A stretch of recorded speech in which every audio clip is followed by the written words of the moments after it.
వేల మందిని ప్రొఫెషనల్స్ గా మార్చిన ఇనోమాటిక్స్ తో మీరు కూడా మీ డ్రీమ్ కెరియర్ ని ఇప్పుడే స్టార్ట్ చేయండి. నమస్తే, వెల్కమ్ టు ఐ డ్రీమ్. నేను వలి. ఇక్కడ మీకు కనిపిస్తున్నటువంటి మహిళ నేపాలీ పని మనిషి. నిన్న మీరందరూ వార్త చూస్తుంటారు.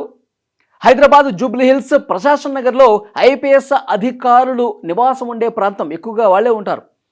అక్కడ రిటైర్డ్ ఐపీఎస్ అధికారి వినయ్ రంజన్ రే నివాసంలో ఈ నేపాలీ పని మనిషి పనిచేస్తూ ఉంది.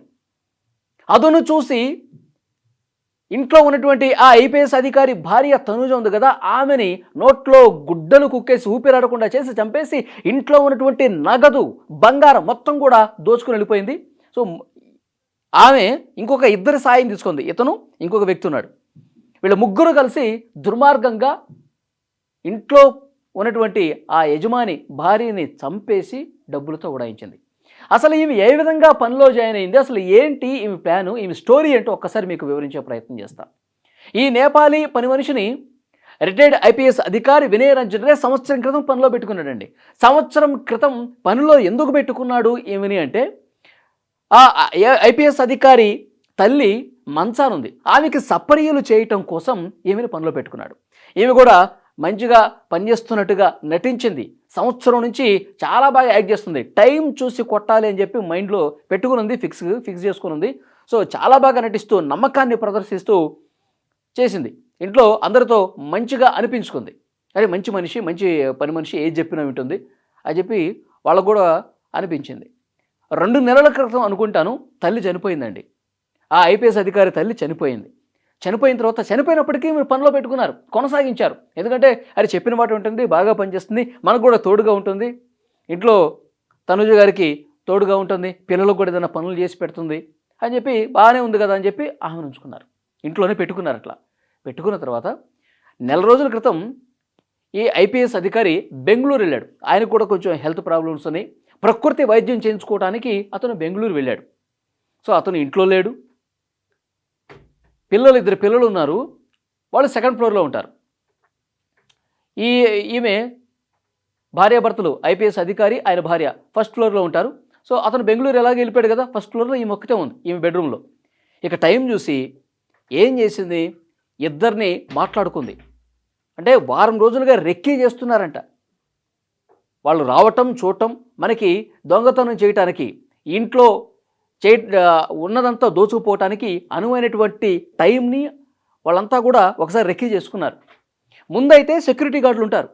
సో వాళ్ళు సెక్యూరిటీ గార్డులు పసిగట్టేస్తారు కదా, ముందు నుంచి వెళ్ళలేరు. ఈ ఇంటికి ఆనుకునే జిహెచ్ఎంసీకి సంబంధించిన ఒక చిన్న పార్క్ ఉందండి. ఈ పార్కు లోపలగా వెళ్ళి అర్ధరాత్రి సమయంలో 1 గంట టైంలో వీళ్ళిద్దరిని పిలిపించుకొని, వీళ్ళిద్దరిని పిలిపించుకొని ఆ జిహెచ్ఎంసీ పార్క్ ఉన్నటువంటి ఏరియా లోపలికి వెళ్ళి అటు నుంచి గోడ దూకి ఆమె లోపలున్న ఈ కల్పన డోర్లు తీసిపెట్టింది. వాళ్ళు లోపలికి వెళ్ళిన తర్వాత ఒక్కసారిగా బెడ్రూమ్లోకి వెళ్ళటం, ఆమెను చూడగానే ఒక్కసారిగా అలికిడి వచ్చింది. ఆమె కళ్ళు తెరిచి చూసేసరికి వెంటనే వచ్చినటువంటి ముగ్గురు కూడా ఆమె కాళ్ళు చేతులు పట్టుకుని కట్టేశారు. తర్వాత గుడ్డలు తీసుకుని నోట్లో కుక్కేసి అక్కడ ఉన్నటువంటి బంగారం డబ్బులు మొత్తం కూడా 2-3 బ్యాగుల్లో సరిదేసుకొని మరి ఎట్లా అయితే వచ్చారో అటు నుంచే మళ్ళీ ఆ వెనక నుంచి మళ్ళీ ఆ జిహెచ్ఎంసీ పార్క్ ఉంది కదా చిన్నది, అటువైపు దూకేసి ఈ జర్నలిస్ట్ కాలనీ నుంచి అట్లా పరిగెత్తుకుంటూ వెళ్ళిపోయి ఇక నాకు తెలిసి వాళ్ళు ఇతర రాష్ట్రాలకు దాటేసి ఉంటారు. చాలా రాష్ట్రాలు దాటేసి నేపాల్ వెళ్ళే ప్రయత్నం చేస్తుండొచ్చు. ఎందుకంటే సీసీ కెమెరాలో రికార్డ్ అయినాయి. సో ఈమె నేపాలీ మహిళ, తర్వాత ఆమెకు సహకరించినటువంటి వీడు ఇంకొకటి కూడా. వెంటనే పోలీస్ అధికారులు ఈ విషయం ఎట్లా తెలిసింది, 2nd ఫ్లోర్లో ఉంటారు కదా పిల్లలు, ఏంటి 7 అయింది 8 అయింది, ఇంకా మదరు రోజు లేచి మాట్లాడేది కదా, పలకరించేది కదా, ఎందుకు లేవలేదు, ఆమెకైనా హెల్త్ బాగాలేదు అని చెప్పి ఇంట్లోకి వచ్చి చూశారు. ఇంట్లోకి వచ్చేస్తే షాక్ పిల్లలకు కూడా. నోట్లో గుడ్డలు కుక్కున్నాయి, ఆమె లేవట్లేదు, అమ్మ అని చెప్పి పిలిచినా లేవట్లేదు, కాళ్ళు చేతులు కట్టేస్తున్నాయి, దోపిడీ దొంగలు పని అని అర్థమైపోయింది. ఇంట్లో చూస్తే పని మనిషి లేదు. అప్పుడు వాళ్ళకి అర్థమైంది, పని మనిషి ఇంత దారుణంగా ప్రవర్తించింది, ఇంత నమ్మకంగా ఉండి ఇంత దుర్మార్గంగా ప్రవర్తించిందని చెప్పి వాళ్ళకి అర్థమైంది. వెంటనే హాస్పిటల్కి తీసుకెళ్లారు. హాస్పిటల్కి తీసుకెళ్తే అప్పటికే చనిపోయిందండి. ఒక ప్రైవేట్ ఆసుపత్రికి తీసుకెళ్తే చనిపోయింది మీ మదర్ అని చెప్పేసి డాక్టర్స్ కూడా చెప్పారు. సో బోరున విలిపించడం వాళ్ళ వంతైంది. అంటే నోట్లో గుడ్డలు కుక్కేయటం వల్ల గొంతు పిసికేసి నోట్లో బాగా గుడ్డలు కుక్కి ఆమె ఊపిరాడకుండా అపస్మారక స్థితిలోకి వెళ్ళిపోయి రాత్రంతా అలాగే ఉండటం వల్ల ఆమె చనిపోయింది. ఇది జరిగింది. నిన్న పోలీస్ అధికారులందరూ కూడా డీజీపీ సివి ఆనంద్ గారు, సిపి సజ్జనార్ గారు, తర్వాత ఇంకా ఐపీఎస్ అధికారులందరూ కూడా, పోలీసులందరూ కూడా అక్కడికి వచ్చి ఘటనా స్థలాన్ని పరిశీలించారు. అసలు ఏ విధంగా జరిగింది ఏంటనేది కూడా మొత్తం సీన్ కనిపించింది. వీళ్ళు వెళ్ళిపోతూ ఆ తనూజ ఫోన్ని స్విచ్ ఆఫ్ చేసేసి ఆ పార్కులోనే దూరంగా పడేశారు. తర్వాత వాళ్ళు 2 ఫోన్లు పడేశారంట, ఇంట్లో ఉన్నటువంటి ఫోన్లు. మరి వాళ్ళ ఫోన్లు కూడా ఎక్కడన్నా వీళ్ళు కాల్స్ ట్రేస్ చేస్తారా, సిగ్నల్ ట్రేస్ చేస్తారని చెప్పి ఆమె ఫోను, తర్వాత ఇంట్లో ఉన్నటువంటి తనుజ గారి ఫోను మొత్తం దూరంగా విసిరేసి అటువైపు నుంచి గోడ దూకేసి పార్కులో గుండా వెళ్ళిపోయినట్టుగా తెలుస్తోంది. సో పోలీసులు మొత్తం 10 బృందాలనండి, 10 బృందాలని అనేక రాష్ట్రాలకు పంపించేశారు. నేపాల్ సరిహద్దులో కూడా ఇన్ఫర్మేషన్ పాస్ చేసేసి అక్కడ కూడా వెతుకుతూ ఉన్నారు. సో ఇంతవరకు వాళ్ళు కనపడలేదు, వాళ్ళ కోసం వెతుకుతూ ఉన్నారు.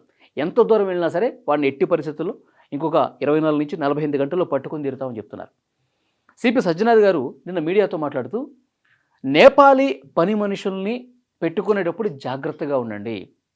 ఎవరిని పడితే వాళ్ళని పనిలో పెట్టుకుంటే ఇలాంటి దారుణాలే జరుగుతాయి. కాబట్టి పని మనుషులు, అందులోనూ నేపాలీ వాళ్ళు ఘటనలు ఈ మధ్య ఎక్కువైపోతా ఉన్నాయి.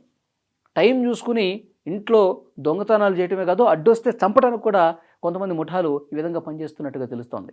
కాబట్టి ప్రతి ఒక్కరు కూడా, సంపన్నులు ఎవరైనా బడా వ్యాపారులు కావచ్చు, ఈ జూబ్లీ హిల్స్, బంజారా హిల్స్, వీళ్ళు సెక్యూరిటీ గార్డులుగా లేదంటే పని మనుషులుగా నేపాలీ వాళ్ళని పెట్టుకుంటారు.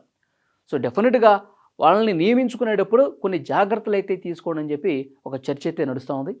ఐపీఎస్ అధికారుల ఇళ్లలోనే ఈ విధంగా దొంగతనాలు, మర్డర్లు జరుగుతున్నాయంటే పరిస్థితి ఎంత దారుణంగా ఉందో అర్థమవుతుంది. అసలు మాకే భద్రత లేకపోతే ఇక సామాన్యుల పరిస్థితి ఏంటి అన్నట్టుగా సిచ్యువేషన్ కనిపిస్తూ ఉంది. పోలీసు అధికారులు ఈ కేసును చాలా సీరియస్గా తీసుకొని వాళ్ళ కోసం చాలా సీరియస్గా 10 బృందాలు వెతుకుతున్నటువంటి పరిస్థితి. వాళ్ళు ఎలాగో నేపాల్లోకి ఎంటర్ అయిపోయే పరిస్థితి ఉంది. ఎక్కడి నుంచి వచ్చారో అక్కడికి వెళ్ళిపోతారు కదా, దోచేసుకుని. మనం లైఫ్ సెటిల్ చేసుకోవాలంటే కోట్ల రూపాయలు దోచేసుకుని వెళ్ళిపోదాం అని చెప్పి అనుకుంటారు కదా. సో అందుకనే నేపాల్ సరిహద్దులో ముఖ్యంగా ఎక్కువ మందిని పోలీసు అధికారులని అలర్ట్ చేసి అక్కడ గాలింపు ముమ్మరం చేసినట్టుగా తెలుస్తోంది. ఇంకొక చర్చ ఏంటంటే, అసలు నేపాలీ పనిచేసే వాళ్ళు కావచ్చు, వాళ్ళు సెక్యూరిటీ గార్డులు కావచ్చు, వాళ్ళు పెట్టుకునే ముందు ఒక వ్యవస్థ ఏర్పాటు చేస్తే బాగుంటుంది. ఎవరిని పడితే వాళ్ళని నియమించుకోకుండా నేపాలీ పెద్ద మనుషులు ఒక సంఘాన్ని ఏర్పాటు చేసి, ఒక వ్యవస్థను ఏర్పాటు చేసి, వాళ్ళు పనుల కోసం రిక్రూట్ చేసుకునేటప్పుడు వాళ్ళ ఫుల్ డీటెయిల్స్, వాళ్ళు ఎక్కడ పుట్టారు, ఎక్కడ పెరిగారు, ఏం చదువుకున్నారు, వాళ్ళు ఇంతమంది ఎక్కడన్నా పనిచేసినటువంటి అనుభవం ఉందా, వాళ్ళ గత చరిత్ర ఏంటి, ఏమన్నా నేర చరిత్ర ఉందా లేదా, ఇవన్నీ కూడా క్రాస్ చెక్ చేసుకునే ఒక వ్యవస్థ ఉండి, ఆ వ్యవస్థ ద్వారా ఈ విధంగా పనిలో పెట్టుకుంటే రిక్రూట్మెంట్స్ జరిగితే కొంత సేఫ్ అనే ఒక చర్చ జరుగుతోంది. ఇష్టారీతన ఏవేవో ఏజెన్సీలు సెక్యూరిటీ గార్డులు ఇట్లా పని మనుషుల్ని వదిలేస్తే సమాజం మీదకి ఇలాంటి దుర్మార్గాలే జరుగుతాయి. ఎవరు ఎలా ఉంటారో తెలియదు. కాబట్టి దీని మీద నిఘా పెట్టాల్సినటువంటి అవసరం ఉందని పోలీసులు చెప్తా ఉన్నారు.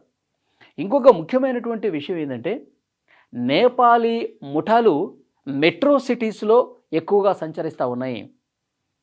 నేపాలీ ముఠాలు కొంతమంది ఇట్లా డబ్బులు కాజేసే ముఠా, మంచిగా పనిలో చేరి మంచిగా నటించి దోచేసుకునే ముఠాలు కొన్ని రంగంలోకి దిగాయి. హైదరాబాదే కాదు, బెంగళూరు, ముంబై, చెన్నై, ఢిల్లీ, సో ఇలాంటి ప్రాంతాల్లో ఈ ముఠాలు మామూలు నేపాలీలు, పనిచేసే నేపాలీలు, గూర్ఖాలు వీళ్ళు ఉంటారు కదా, వీళ్ళలో చొరబడిపోయి ఈ ముఠాలు వీళ్ళతో కలిసిపోయి వీళ్ళు ఇళ్లలో పనుల్లోకి చేరి ఈ విధంగా దుర్మార్గాలు చేసేటువంటి ఒక ముఠాగా పోలీసులు అనుమానిస్తున్నారు. సో వీళ్ళని ఎట్టి పరిస్థితుల్లో వదిలిపెట్టే ప్రసక్తి లేదు. చాలా పకడ్బందీగా చర్యలు తీసుకుంటున్నాం. ఇక్కడ జరిగినటువంటి ఈ దుర్మార్గానికి తప్పకుండా ఆ కుటుంబానికి న్యాయం చేస్తామని కూడా పోలీసులు చెప్తా ఉన్నారు. డెఫినెట్గా ఈ వీడియో మీద మీ అభిప్రాయాన్ని కామెంట్ చేయండి.